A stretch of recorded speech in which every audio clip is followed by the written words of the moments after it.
Barnacles. Not Captain Barnacles from Octonauts, though we do love him.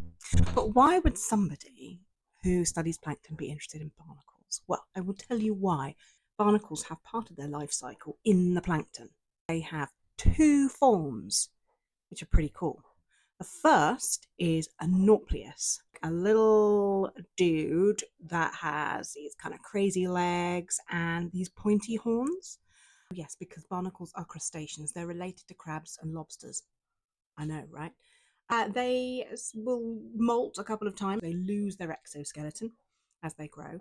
And then they will then change their form into that of a cyprid larva, which looks more like a little seed made up of two halves called valves and their little legs, swimming legs in between, pushing them along.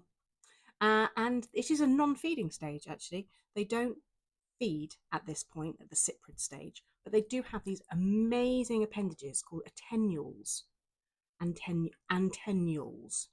which look to me like little kicky legs, and I always want to put little high heels on them because they kick them around like little can dancers. It's very cool.